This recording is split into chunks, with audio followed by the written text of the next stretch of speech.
No altar da igreja de São Vicente, em Lisboa, o som seco do tapa ecoou como um trovão inesperado, fazendo os convidados prenderem a respiração.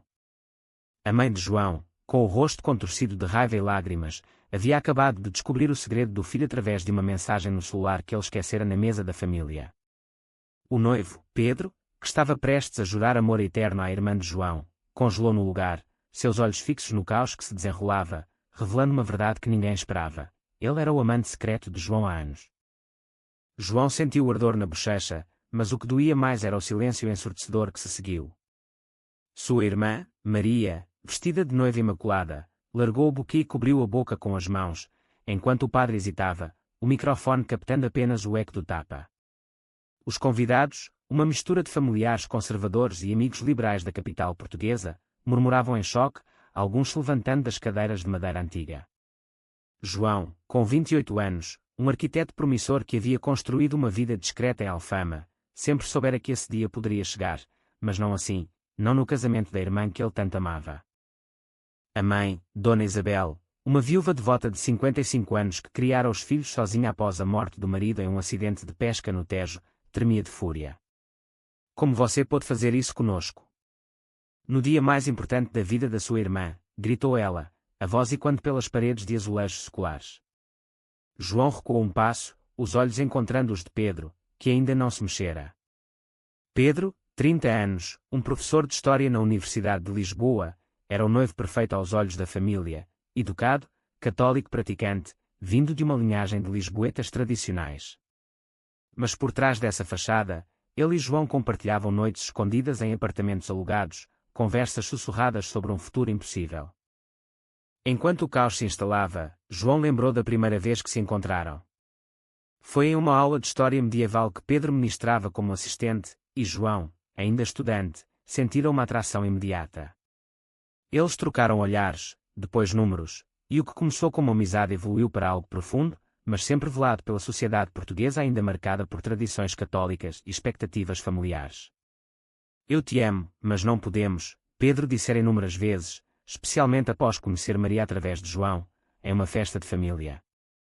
Maria, 26 anos, uma enfermeira dedicada no Hospital de Santa Maria, via em Pedro o homem ideal, sem saber que ele lutava contra seus próprios demónios internos.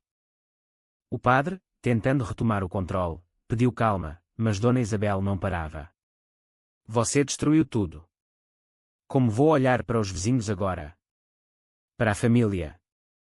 Seus gritos atraíam olhares de julgamento, e João sentia o peso da sociedade lisboeta caindo sobre ele. Em Portugal, apesar das leis progressistas como o casamento gay legalizado desde 2010, as raízes conservadoras ainda prevaleciam em famílias como a dele, especialmente nas gerações mais velhas. João havia tentado se conformar, namorando garotas no passado, mas nada preenchia o vazio até Pedro. Pedro, finalmente reagindo, deu um passo à frente, sua voz trêmula. Dona Isabel, por favor. Isso não é o que parece. Mas era exatamente o que parecia. Maria, percebendo a hesitação no noivo, virou-se para ele com olhos cheios de dúvida. O que está acontecendo, Pedro? Você sabe de algo? O noivo engoliu em seco, o suor escorrendo pela testa sob o sol filtrado pelos vitrais. Ele havia prometido a João que terminaria com Maria antes do casamento, mas o medo de perder tudo, carreira, família, reputação, o paralisara. João, sentindo a traição se aprofundar, decidiu falar. Mãe, eu sou gay. E Pedro? Ele é parte disso. As palavras saíram como um sussurro, mas amplificadas pelo microfone da igreja, ecoaram para todos. Murmúrios viraram exclamações, e tios distantes balançavam a cabeça em desaprovação. Um primo mais jovem, liberal, tentou intervir, mas foi silenciado por olhares severos. A pressão social era palpável. Em uma sociedade onde a família é o pilar, revelar tal segredo era como derrubar uma casa de cartas. Enquanto os convidados se dispersavam em confusão, Maria puxou Pedro para o lado. É verdade. Você e meu irmão. Pedro baixou a cabeça, as lágrimas caindo. Eu tentei lutar contra isso, Maria. Eu te amo, mas não do jeito que você merece. A noiva, devastada, arrancou o véu e correu para fora da igreja, as saias do vestido arrastando pelo chão de pedra. João a seguiu, ignorando os olhares, mas Dona Isabel o deteve. Você não vai a lugar nenhum. Nós precisamos conversar. Em casa, naquela noite, no apartamento modesto em Bairro Alto, a família se reuniu em uma reunião tensa. Dona Isabel, ainda vermelha de raiva, sentou-se à mesa de jantar, o crucifixo na parede testemunhando o confronto. Como você pôde esconder isso de mim? Eu te criei para ser um homem de bem. João, exausto, respondeu: Mãe, ser gay não me torna menos homem. É quem eu sou. Mas as palavras caíam em ouvidos surdos, marcados por anos de doutrina religiosa e medo do que os outros diriam. Pedro chegou mais tarde, chamado por Maria, que exigia explicações. Há quanto tempo? Perguntou ela, a voz quebrada. 2 anos, admitiu Pedro, evitando os olhos de João. A traição era dupla. Para Maria, o noivo a usara como cobertura. Para João, Pedro escolhera o caminho fácil. Os argumentos esquentaram, com acusações voando como flechas. Dona Isabel culpava João por corromper Pedro, ignorando a complexidade dos sentimentos. Ao final da noite, João saiu para caminhar pelas ruas íngremes de Lisboa, o elétrico passando ao fundo. Ele refletia sobre as escolhas: esconder-se para sempre ou enfrentar o mundo. O preço era alto, perda de família, possivelmente emprego em um escritório conservador. Mas o tapa na igreja havia sido o catalisador, forçando-o a confrontar sua identidade. Os dias seguintes ao casamento cancelado foram um turbilhão de emoções para João. Ele se isolou em seu pequeno apartamento em Alfama, as janelas dando para o Tejo brilhante sob o sol de outono. O telefone tocava incessantemente, mensagens de amigos solidários, mas também de parentes distantes condenando sua escolha pecaminosa. Em Portugal, onde a Igreja Católica ainda influenciava muitos, ser gay a uma família tradicional era como navegar em águas turbulentas. João, sempre o filho obediente, agora se via como o vilão da própria história. Maria, morando temporariamente com uma amiga em Sintra, enviou uma mensagem: preciso de tempo, mas não te odeio. Odeio a mentira. Sua dor era visível, ela havia investido anos em um relacionamento que era uma fachada. Pedro, por sua vez, desaparecera, deixando uma nota para João: desculpe, não consigo enfrentar isso agora. A covardia dele cortava fundo, reforçando o conflito interno de João: amar alguém que não se ama o suficiente para lutar. Dona Isabel, sozinha em casa, lutava com seus próprios demónios. Criada em uma era onde a homossexualidade era tabu, ela consultou o padre da paróquia, Padre Manuel, um homem idoso com visões conservadoras. É uma provação de Deus, disse ele. Seu filho precisa de orientação. Mas no fundo, Isabel lembrava de João criança, sensível e artístico, diferente dos meninos da vizinhança. Ela questionava se falhara como mãe, ou se a sociedade a moldara para rejeitar o que não entendia. João decidiu confrontar o mundo profissional. No escritório de arquitetura em Baixa, seu chefe, um homem de meia-idade chamado Sr. Oliveira, ouviu rumores. João, isso afeta o trabalho. Nossos clientes são tradicionais. A pressão sutil era clara: em um país onde o desemprego juvenil era alto, revelar-se poderia custar a carreira. João mentiu: não, senhor, é pessoal. Mas dentro dele, a raiva crescia. Por que esconder quem era para agradar os outros? Uma noite, Pedro reapareceu na porta de João. Eu não aguento mais.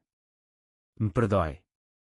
Eles conversaram horas, relembrando momentos felizes, passeios escondidos pela Serra da Arrábida, beijos roubados em praias desertas. Mas a conversa virou para o futuro. Eu quero ficar com você, mas e a família? Minha carreira? Pedro, vindo de uma família abastada em Porto, temia o ostracismo. João, mais resoluto agora, disse: ou escolhemos nós mesmos, ou vivemos na mentira. Olha o que aconteceu com Maria. Enquanto isso, Maria procurava terapia em uma clínica em Lisboa. A psicóloga, doutora Sofia, uma mulher progressista, ajudou-a a processar a traição. Você não é culpada. Eles lutavam contra si mesmos. Maria começou a questionar as normas sociais, porque o amor entre dois homens era visto como ameaça. Em conversas com amigos, ela via o lado liberal de Portugal, com paradas do orgulho em Lisboa, mas também o conservadorismo rural. Dona Isabel, impulsionada pela culpa, marcou uma reunião familiar. No café tradicional encheado, os 4 se sentaram: Isabel, João, Maria e Pedro. A tensão era palpável, com olhares de transeuntes curiosos.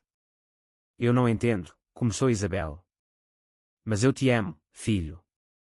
João explicou sua jornada, a negação na adolescência, as tentativas de ser normal, o amor por Pedro. Pedro admitiu sua bissexualidade, complicando ainda mais as coisas. Eu amo os dois, de formas diferentes. Maria, magoada, questionou: então por que me usar como escudo? Pedro baixou a cabeça: medo. Puro medo. O diálogo revelou camadas de dor. Isabel admitiu seu viés religioso, influenciado pela perda do marido, que a deixara rígida. João falou da solidão de crescer gay em uma sociedade que esperava a heteronormatividade. A reunião terminou sem resolução, mas com sementes de mudança. João sentiu um vislumbre de esperança, mas o preço era evidente: relacionamentos fraturados, confiança abalada. Ele começou a participar de grupos de apoio LGBT em Lisboa, encontrando histórias semelhantes. Um amigo, Miguel, compartilhou: minha família me deserdou, mas eu reconquistei minha vida. Pedro, pressionado, decidiu contar à própria família. Em uma viagem a Porto, confrontou os pais, donos de uma vinícola no Douro. Sou bissexual, e amo um homem. A reação foi explosiva: o pai o chamou de decepção, a mãe chorou. Pedro voltou a Lisboa derrotado, questionando se valia a pena. João, vendo o sofrimento de Pedro, ofereceu apoio, mas internamente debatia: persistir nesse amor tóxico ou seguir sozinho. A sociedade portuguesa, com suas leis avançadas mas corações divididos, espelhava seu dilema. Meses passaram, e o outono deu lugar ao inverno chuvoso em Lisboa. João mergulhou no trabalho, projetando edifícios sustentáveis que refletiam sua busca por estabilidade. Mas as noites eram solitárias, com memórias de Pedro assombrando. Ele começou a namorar casualmente, através de apps, mas nada se comparava à conexão profunda que tiveram. A sociedade, aos poucos, mostrava aceitação, amigos o apoiavam, e até alguns colegas no escritório comentavam positivamente sobre a diversidade. Maria, reconectando-se com João, visitava-o frequentemente. Eu perdoo você, irmão. Mas Pedro. Ainda dói. Juntos, eles exploravam a cidade, caminhando pelo castelo de São Jorge, discutindo o futuro. Maria começou a advogar por direitos LGBT em seu hospital, influenciada pela experiência. A sociedade precisa mudar, começando pelas famílias. Dona Isabel, em uma jornada pessoal, leu livros sobre homossexualidade e assistiu documentários. Uma vizinha, cuja sobrinha era lésbica, compartilhou histórias, suavizando suas visões. Ela procurou João: filho, eu errei. O tapa foi meu medo falando. A reconciliação foi lenta, com conversas honestas sobre fé e amor. Isabel questionava: Deus ama todos, não é? João assentiu, mas o dano estava feito, a confiança levaria tempo para se reconstruir. Pedro, entretanto, enfrentava uma crise. Após a rejeição familiar, ele pediu licença da universidade, alegando estresse. Morando em um hotel barato em Belém, ele alternava entre depressão e raiva. Uma noite, bêbado, ligou para João: eu desisti de tudo por você. Agora o quê? João, cauteloso, respondeu: você não desistiu por mim, mas por si mesmo. Precisamos ser honestos. O conflito escalou quando Pedro, em desespero, ameaçou revelar tudo publicamente em uma rede social. Se eu cair, caímos juntos. João, alarmado, encontrou-a em um café à beira-rio. Isso destruiria Maria de novo. Pense no preço. Pedro, chorando, admitiu: eu me odeio por ser assim. O momento revelou a profundidade do auto-ódio internalizado, fruto de uma educação rígida. Enquanto isso, um escândalo semelhante explodia na mídia portuguesa. Um político conservador foi exposto como gay, gerando debates nacionais. João via paralelos, sentindo a pressão social se intensificar. Em um grupo de apoio, ele conheceu Tiago, um ativista que o incentivava a lutar. Não se esconda. Muda o mundo. Dona Isabel, tentando reparar, convidou Pedro para um jantar familiar. A tensão era alta, com Maria relutante. Durante a refeição, Acusações ressurgiram. Maria culpou Pedro pela traição. Isabel questionou suas intenções. Pedro defendeu-se. Eu lutei contra isso por anos. A sociedade nos força a mentir. João interveio. Todos pagamos o preço. Mas e se escolhermos o amor? A noite terminou em lágrimas, mas com um pacto, terapia familiar. Na clínica da doutora Sofia, eles desenterraram traumas, a morte do pai de João e Maria, que deixara Isabel protetora excessiva, a pressão acadêmica sobre Pedro. A terapeuta destacou: o amor não é errado, a negação é. João, inspirado, propôs a Pedro uma vida juntos, mas longe das expectativas. Vamos para o Algarve, começar novo. Pedro hesitou, temendo o isolamento. A decisão pendia, com o risco de perda total. Um dia, Maria descobriu que Pedro havia mantido contato com uma ex-namorada, usando-a como distração. Furiosa, confrontou-o: você nunca muda. Pedro, encurralado, admitiu fraquezas. João, ouvindo, sentiu a traição renovada. Você ainda tem medo de ser você mesmo.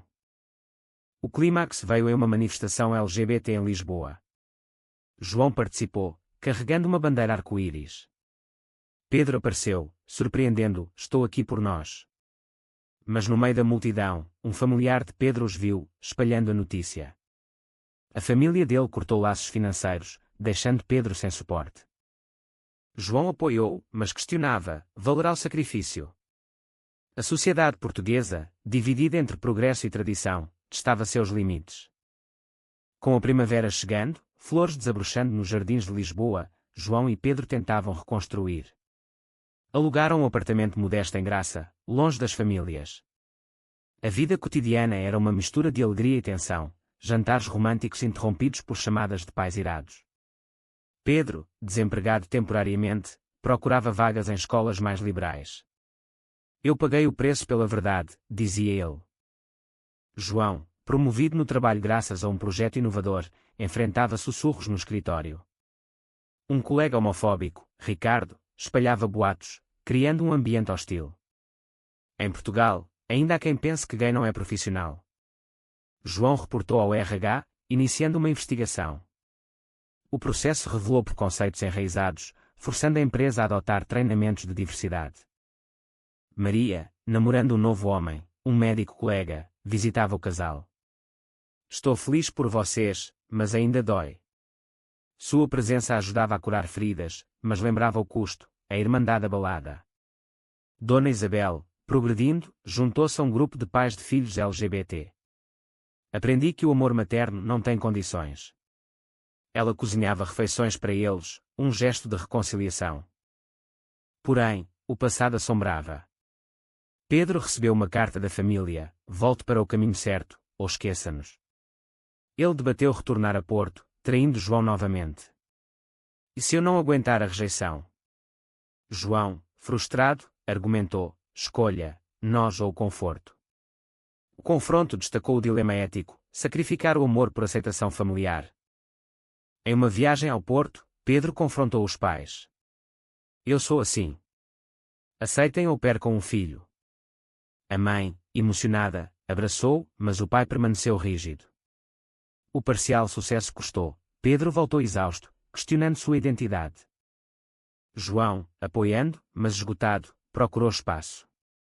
Ele viajou sozinho para o Alentejo, refletindo em praias vazias. Vale a pena tanto sofrimento? Lá, encontrou um antigo amigo gay, casado e feliz, inspirando-o: a sociedade muda, mas você deve liderar. De volta, uma crise, Pedro, deprimido, considerou terapia de conversão, influenciado por amigos conservadores. João descobriu e confrontou: isso é autodestruição.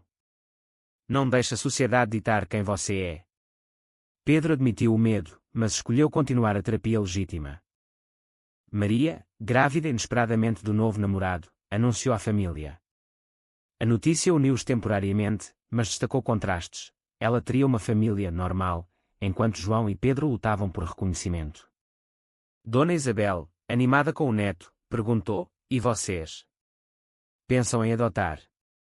A pergunta inocente revelou expectativas heteronormativas.